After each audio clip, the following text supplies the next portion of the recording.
নমস্কাৰ। আজি 17 নৱেম্বৰ 2024 সানডে। আজিৰ পৰা অহা শনিবাৰলৈ মই এসপ্তাহৰ বাবে ৰাশিফল কম, লগতে 2-3খন চিঠিপত্ৰৰ আনসাৰ দিয়া হ'ব। যিসকলে নিজৰ নিজৰ date of birth, time of birth আৰু প্লেচ অফ বাৰ্থ মোলৈ পঠিয়াব, তেখেতসকলে নিশ্চয় টাইম এইটত আনসাৰ পাব। আৰু আমাৰ ঠিকনা হ'ল astrologer Kiro Yang, Ratnakuber gems and jewellery, Manipuri Basti, Guwahati 7। Phone নম্বৰটো হ'ল 9085949309 আৰু আমাৰ ইমেইল এড্ৰেছটো হ'ল kiroyangastrologer@kiroyang.com। ধন্যবাদ। মনত ৰাখিব, চাৰিওফালে ৰাস মহোৎসৱৰ উলহ-মালহ পৰিৱেশ। সকলোৱে এই সময়ছোৱাত শ্ৰীকৃষ্ণ আৰাধনা কৰক, ৰাধা ৰাণীৰ আৰাধনা কৰক। নিশ্চয় শ্ৰীকৃষ্ণ আৰু ৰাধা ৰাণীৰ আশীৰ্বাদ লাভ কৰিব পাৰিব। যিমানখিনি পৰা যায় ৰাধে ৰাধে কৃষ্ণ কৃষ্ণ এই সময়ছোৱাত জপ কৰি থাকক। আজি প্ৰথমতে মই মেঘ ৰাশিৰ ফলাফললৈ গৈ আছোঁ। এৰিছ, চোৰ্চ এণ্ড কাপছ, দুখন টেৰট কাৰ্ড ল'লোঁ। এই দুখন কাৰ্ড মতে আপুনি বিভিন্ন ধৰণৰ কাম কাজ যদি কৰিছে এইটো সপ্তাহত স্বীকৃতি পাব, আৰ্থিক দিশত উন্নতি হ'ব। আৰু এই সপ্তাহটোত ৰাহু কিছু অশুভকাৰক, কেতু অশুভকাৰক, গতিকে শত্ৰু বৃদ্ধিৰ যুগ প্ৰবল। সাৱধান হওক।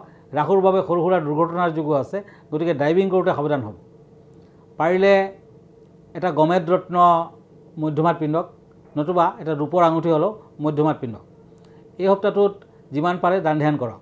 সপ্তাহটোৰ শেষৰ ফালে বিদ্যাৰ্থীসকলে নতুন উৎসাহ পাব, বিদ্যাৰ ক্ষেত্ৰত ভাল ফলে লভিব। আৰু এই সপ্তাহটোত নতুন ব্যৱসায় বাণিজ্যৰ আৰম্ভণি নকৰিব। শুভ কালাৰ হ'ব, লাকি কালাৰ হ'ব ব্লু, স্কাই ব্লু হ'লে বেছি ভাল। লাকি নাম্বাৰ হ'ব 2। এতিয়া আহিছোঁ বৃষ ৰাশিলৈ। টৰাছ, টেম্পাৰেন্স এণ্ড চেৰিয়ট। এই দুখন কাৰ্ড মতে চাকৰি বাকৰিৰ ক্ষেত্ৰত পদোন্নতিৰ যুগ দেখা যায়, ট্ৰেন্সফাৰৰ যুগ অৱশ্যে আছে। এই সপ্তাহটোত প্ৰবঞ্চকৰ দ্বাৰা ধন হানিৰ সম্ভাৱনা, গতিকে সাৱধান হওক। কাকো টকা পইচা ধাৰত নিদিব। এই সপ্তাহটোত ব্যৱসায় বাণিজ্যত মধ্যম ফল। অৱশ্যে সপ্তাহটোৰ শেষৰ ফালে টকা পইচা হাতলৈ আহিব, নতুন ব্যৱসায় বাণিজ্যৰ আৰম্ভণি কৰিব পাৰে। চৰ্দি, কাহ, অৰ্চ বেমাৰ আদিৰ ক্ষেত্ৰত কিছু অশুভকাৰক, বিদ্যাৰ্থীসকলৰ ভাল সুযোগ আহিব। সপ্তাহটোৰ প্ৰথম ভাগত আপুনি পাৰিলে দান ধ্যান কৰক। এই সপ্তাহটোৰ বৃহস্পতিবাৰ দিনটো পালন কৰক। পাৰিলে লঘোণত থাকক, ৰাতি ফল মূল আহাৰ কৰক, নাৰায়ণৰ পূজা পাতল কৰক। লাকি নাম্বাৰ হ'ব 3, লাকি কালাৰ হ'ব গল্ডেন কালাৰ। মিথুন ৰাশি, Gemini, page of source and night of funds. এই দুখন কাৰ্ড মতে ব্যক্তিগত জীৱনত উন্নতি যেন অনুভৱ কৰিব। টকা পইচা ইনভেষ্ট কৰিব পাৰে, বৃদ্ধি পাব। ব্যৱসায় বাণিজ্যৰ আৰম্ভণি কৰিব পাৰে, নতুন ব্যৱসায় বাণিজ্যটো শুভ হ'ব। কিন্তু সপ্তাহটোৰ শেষৰ ফালে শত্ৰু বৃদ্ধি হ'ব। মাজভাগত অৱশ্যে কিছু কাজিয়া পেচালৰ সৃষ্টি হ'ব পাৰে, ইভেন ঘৰুৱা প্ৰব্লেমো থাকিব। সাৱধান হওক। টকা পইচা অৱশ্যে আহিব। দান ধ্যান কৰক আৰু ভাল হ'ব। ভিকাৰীক মিঠাই খাব দিয়ক। শনিবাৰ দিনটো পালন কৰক, ভাল ফল দিব। বিদ্যাৰ্থীসকলে লাহে লাহে আগবাঢ়িব পাৰিব। শুভ কালাৰ হ'ব গ্ৰীণ কালাৰ, শুভ নাম্বাৰ হ'ব 6। এতিয়া আহিছোঁ কৰ্কট ৰাশিলৈ। Cancer, পেণ্টাকুলছ and পেণ্টাকুলছ। এই দুখন কাৰ্ড মতে বিদ্যাৰ্থীসকলে কিছু বাধা অনুভৱ কৰিব পাৰে, সাৱধান হওক। সপ্তাহটোৰ শেষৰ ফালে অৱশ্যে বিদ্যাৰ্থীসকলৰ শুভ হ'ব। শত্ৰু বৃদ্ধিৰ যুগ প্ৰবল। এই সপ্তাহটোত বিভিন্ন ধৰণৰ বেমাৰ আজাৰ, বিশেষকৈ পেটৰ বেমাৰ ভুগিব পাৰে। বৃহস্পতিবাৰ দিনটো পালন কৰক, শুভ ফল পাব। বগা চন্দনৰ ফুট লগাওক আৰু শুভ হ'ব। এই সপ্তাহটোত আপুনি যিকোনো ক্ষেত্ৰত যদি ইনভেষ্ট কৰে চাই চিন্তি কৰক, লাহে লাহে কৰক, ভাল হ'ব। সপ্তাহটোত দূৰ ভ্ৰমণ নকৰিব, তেতিয়া সৰু সুৰা দুৰ্ঘটনাৰ যুগ আছে। শুভ কালাৰ হ'ব অফ হোৱাইট, শুভ নাম্বাৰ হ'ব 9। এতিয়া মই চিঠি পত্ৰলৈ গৈছোঁ। প্ৰথমতে এখন চিঠি লৈছোঁ। এখন চিঠি লিখিছে শ্ৰীমান কাজল বৰগোহাঁই, এখেতে ডিব্ৰুগড়ৰ পৰা লিখিছে। কিৰোয়াং ডাঙৰীয়া নমস্কাৰ ল'ব। টাইম এইটৰ এই প্ৰগ্ৰামটো আমাৰ বৰ ভাল লাগে, আপোনাক ধন্যবাদ। মোৰ কুৱেশ্যনটো হ'ল, মই ঘৰখনত স্বস্তিক চাইন আৰ্ট কৰিম বুলি ভাবিছোঁ, সেই বিষয়ে আপুনি কি কয়? হয়, ঘৰখনত হিন্দু শাস্ত্ৰ মতে স্বস্তিক চিহ্ন আপুনি আৰ্ট কৰিব পাৰে, অধিক সৌভাগ্য কঢ়িয়াই আনে। গণেশৰ প্ৰতীক হিচাপে ই সকলো দুখ ত্ৰুটি দূৰ কৰে, লক্ষ্মীৰ কৃপাপ্ৰাপ্তি হয়। আৰু এই চিহ্ন কেৱল শুভ্ৰতাৰে প্ৰতীক নহয়, এই চিহ্ন যদি ঘৰত থাকে তেতিয়া নকাৰাত্মক শক্তি, তাৰমানে নিগেটিভ এনাৰ্জি নাইকিয়া হয়। মান্যতা মতে ঘৰৰ সুখ স্বাচ্ছন্দ্য আদি বৃদ্ধি পায় আৰু ব্যক্তিগত জীৱনত পৰিয়ালত সুখ সমৃদ্ধি আদিৰ ক্ষেত্ৰত শুভ ফল দিয়ে। স্বস্তিক চাইনটোৱে কিন্তু মাংগলিক কাৰ্য সিদ্ধ হয়, গতিকে অতি শুভ। যিকোনো শুভ কাম বা পূজা পাতলৰ আৰম্ভণিতে এই চাইনটো আৰ্ট কৰিব লাগে। ঘৰৰ মুখ্য দুৱাৰত আপুনি আৰ্ট কৰিব পাৰে, তেতিয়া আৰু বেছি ভাল, ভগৱানৰ কৃপা প্ৰাপ্তি, লক্ষ্মীৰ কৃপা প্ৰাপ্তি হয়। এই চিহ্ন আৰ্ট কৰাৰ সময়ত হালধি নতুবা সেন্দুৰেৰে বনাব লাগে। ময়ূৰৰ পাখিৰে মাজে সময়ে এই চাইনটোত যদি আপুনি বতাহ দি থাকে তেতিয়া আৰু ভাল। এতিয়া আৰু এখন চিঠি লৈ গৈছোঁ। এইখন চিঠি লিখিছে কে হালৈ। মোৰ ঘৰখনত বিভিন্ন ধৰণৰ অশুভ ফল দিয়ে, ধন হানি হয়, ভাগ্যহানিও চলিছে, আপুনি কি কয়? এটা কাম কৰিব পাৰে, প্ৰধান দৰ্জাৰ ওপৰত, মেইন ডৰৰ ওপৰত ফেংচুই মুদ্ৰা বা ফেংচুই টিলিঙা ওলমাই ৰাখক, তেতিয়া ভাল। আপোনাৰ ধন যৌৱন আৰু সৌভাগ্য কঢ়িয়াই আনিব। ধনৰাশি আপুনি যদি জমাব খোজে তেতিয়া ফেংচুই মুদ্ৰা নতুবা ঘণ্টা ওলমাই ৰাখিলে অতি শুভ ফল দিয়ে। চীনা বাস্তুবিদ মতে, চাইনিজ শাস্ত্ৰ মতে ফেংচুই মুদ্ৰা হ'ল মানুহৰ ধন ভাগ্য আৰু ঘণ্টা হ'ল মানুহৰ সৌভাগ্যৰ আধাৰ। গতিকে ফেংচুই মুদ্ৰা আৰু ঘণ্টাই আপোনাক সৌভাগ্য কঢ়িয়াই আনিব, অতি সোনকালে শুভ ফল পাব। মনত ৰাখিব, সেই মুদ্ৰা বা ঘণ্টা কিন্তু ভুলতো দুৱাৰৰ ছাইডত নলগাব, ঠিক মিডিল পাৰ্টত লগাই ৰাখিব, মিডিল পাৰ্টৰ ওপৰৰ ফালে যাতে ওলমি থাকে। আৰু যদি স্ক্ৰীন থাকে আৰু ভাল, স্ক্ৰীনটো যেতিয়া মানুহে অকণমান ইফাল সিফাল কৰিব, ঘণ্টাটো লাহে লাহে বাজি থাকে, তেতিয়া নিগেটিভ এনাৰ্জিবোৰ লাহে লাহে নাইকিয়া হয়। ধন্যবাদ। এতিয়া আকৌ ৰাশিফললৈ গৈছোঁ। সিংহ ৰাশি, লিঅ'। শ্বৰ্টছ এণ্ড শ্বৰ্টছ, এই দুখন কাৰ্ড মতে ভাগ্যই কিছু সহায় কৰিব। নতুন ব্যৱসায় বাণিজ্যৰ আৰম্ভণি কৰিব পাৰে। কৃষ্ণ মন্দিৰত শৰাই এভাগ আগবঢ়াওক, শুভ ফল পাব। ভ্ৰমণৰ সময়, ভ্ৰমণ কৰিব পাৰে, ভাল ফল। বিদ্যাৰ্থীসকলে ভাল ফল পাব। এই সপ্তাহটোত টকা পইচা আহিলেও খৰচা পাতি বৃদ্ধি পাব। বুধবাৰ দিনটো পালন কৰক। বুধবাৰ দিনা পাৰিলে বালক ভোজন দিয়ক। সপ্তাহটোৰ শেষৰ ফালে আপুনি যদি ক'ৰবাত ভ্ৰমণত যায় অলপ সাৱধান হওক। ড্ৰাইভিং নকৰাই ভাল, কাৰণ সৰু সুৰা দুৰ্ঘটনাৰ যুগ আছে। পাৰিলে তামৰ আঙুঠি পিন্ধক, আৰু ভাল হ'ব। ৰেড কালাৰ লাকি, লাকি নাম্বাৰ 4। কন্যা ৰাশি, ওৱান্স এণ্ড পেজ অফ পেণ্টাকলছ, এই দুখন কাৰ্ড মতে প্ৰেমত শুভ ফল, বিয়া বাৰুৰ ক্ষেত্ৰতো শুভ ফল। এই সপ্তাহটোত বিয়া বাৰুৰ প্ৰস্তাৱ আহিব পাৰে। বিদ্যাৰ্থীসকলে অৱশ্যে কিছু কষ্ট কৰিব লাগিব। নতুন ব্যৱসায় বাণিজ্যৰ আৰম্ভণিৰ যুগো দেখুৱাই আছে। লোহাৰ বেপাৰীয়ে ভাল ফল নাপায়, বাকী ব্যৱসায় বাণিজ্যৰ ক্ষেত্ৰত শুভ ফল দিব। যদি নিবনুৱাসকলে ইণ্টাৰভিউ আদি দিয়ে তেতিয়া সপ্তাহটোত শুভ ফল আশা কৰিব পাৰে। এই সপ্তাহটোত যিমানখিনি পৰা যায় দুখীয়া ল'ৰা ছোৱালীক কিতাপ পত্ৰ দান কৰক, দান কৰিলে শুভ ফল দিয়ে। সপ্তাহটোৰ শেষৰ ফালে আপুনি লক্ষ্মীনাৰায়ণৰ মন্দিৰ দৰ্শন কৰক, নতুবা ঘৰখনত নাৰায়ণ সেৱা দিয়ক, তেতিয়াও শুভ ফল দিব। সকলো দিশতে ভাল ফল আহিব। শুভ কালাৰ হ'ব বাটল গ্ৰীণ, শুভ নাম্বাৰ হ'ব 4। এতিয়া আহিছোঁ তুলা ৰাশিলৈ, লিব্ৰা।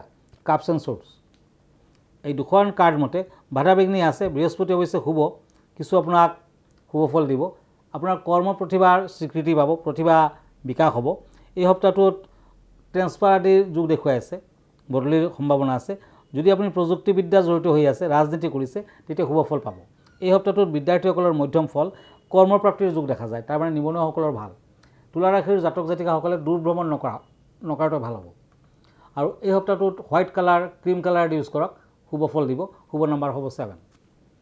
বৃশ্চিক ৰাশি, স্কৰ্পিঅ'। শ্বৰ্টছ এণ্ড শ্বৰ্টছ, শত্ৰু বৃদ্ধিৰ যুগ প্ৰবল, সাৱধান হওক। যাত্ৰা কৰিলেও সাৱধান হওক। এই সপ্তাহটোত শনিবাৰ দিনা নিৰামিষ আহাৰ গ্ৰহণ কৰক, শনি মন্দিৰ দৰ্শন কৰক। ভ্ৰমণৰ যুগ আছে। নতুন ব্যৱসায় বাণিজ্যৰ আৰম্ভণি কৰিব পাৰে। বাধা বিঘ্নিৰ মাজেৰেও আপুনি আগবাঢ়িব পাৰিব, কিন্তু সাৱধানেৰে আগবাঢ়ক। বৃশ্চিক ৰাশিৰ জাতক জাতিকাসকলে পাৰিলে দূৰ যাত্ৰা বন্ধ কৰক। আৰু এই সপ্তাহটোত অৰেঞ্জ কালাৰ, ৰেড কালাৰ আদি ইউজ কৰিব পাৰে। শুভ নম্বৰ হ'ব 5। ধনু ৰাশি, চেটিৰিয়াছ।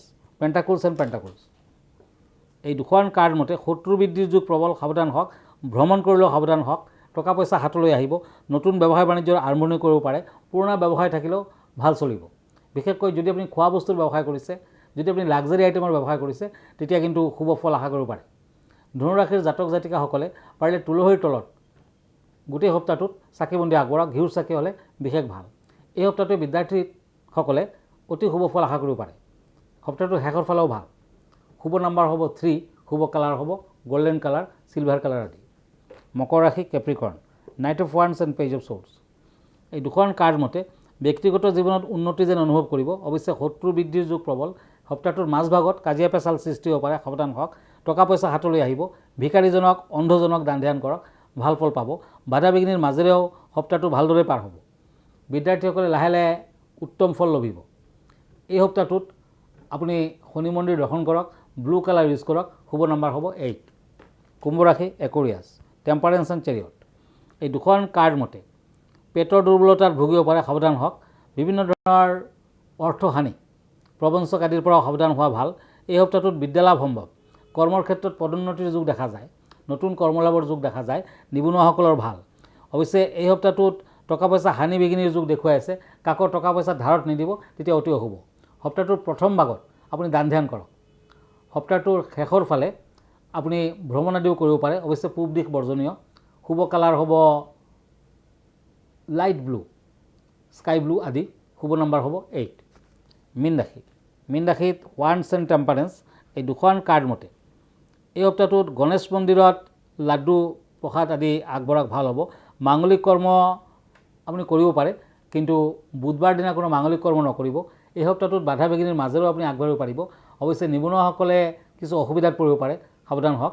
এই সপ্তাহটোত ব্যৱসায় বাণিজ্যত মধ্যম ফল। যিকোনো ধৰণৰ নতুন কৰ্মত আপুনি আগবাঢ়িব পাৰে। ভ্ৰমণ কৰিলে দক্ষিণ দিশ বৰ্জনীয়। পাৰিলে বৃহস্পতিবাৰ দিনা বাৰীৰ দক্ষিণ দিশত ডাঙৰ এগছ চাকি জ্বলাই ৰাখক, গোটেই ৰাতি চাকি গছ জ্বলিলে ভাল। এই সপ্তাহটোৰ শেষৰ ফালে টকা পইচা হাতলৈ আহিব, নতুন ব্যৱসায় বাণিজ্য আৰম্ভণি কৰিব পাৰে, গতিকে চিন্তাৰ তেনেকুৱা একো কাৰণ নাই। শুভ নম্বৰ হ'ব 3, শুভ কালাৰ হ'ব য়েলো কালাৰ। ধন্যবাদ, আজি ইমানতে। আকৌ লগ পাম নেক্সট উইকত।